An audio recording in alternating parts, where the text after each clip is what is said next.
Residents of Brazil's largest metropolis, Sao Paulo, are thronging the lush Atlantic forest to marvel at the flora and fauna thriving in the woods.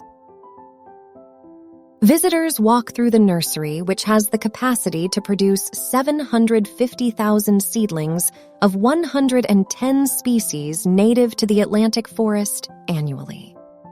Eu vi primeiro plantas bebês, plantas crianças e plantas adolescentes, que são essas.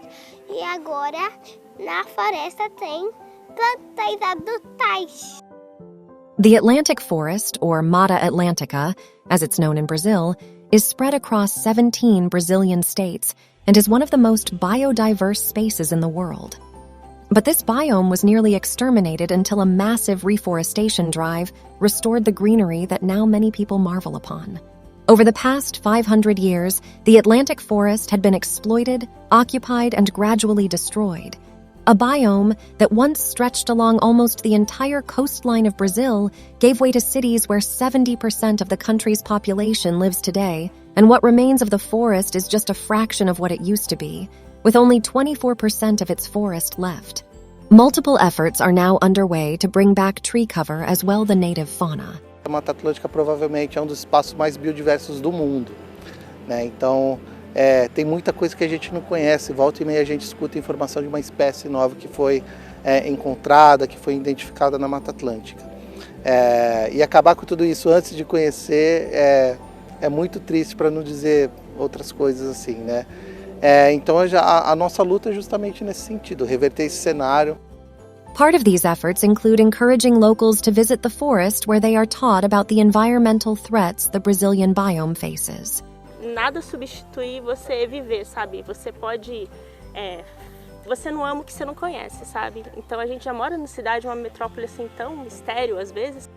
Map Biomas, a collaborative mapping platform, recently conducted a satellite imagery survey which shows that in 2020, the remaining Atlantic forest cover was 25.8% of its original area. In the past 36 years, the biome has lost 1.3% of its original forest cover, revealing that, while deforestation here has slowed down, it's still advancing. As much as 10 million hectares of primary vegetation in the Atlantic forest were lost between 1985 and 2020, but in the same period, secondary forest cover, in the early stages of regeneration, grew by approximately 9 million hectares, as per Map Biomas and Manga Bay News Organization.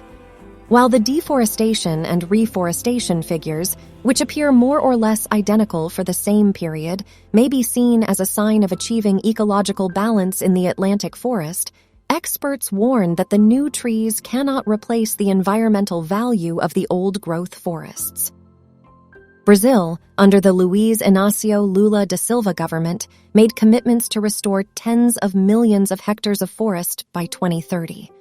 Still, experts point out that the restoration programs underway in the Atlantic forest need more attention and resources. Restoring natural areas is considered a pivotal action to combat and mitigate the effects of climate change and a core strategy to guarantee water and food security, in addition to other ecosystem services and protection of biodiversity itself.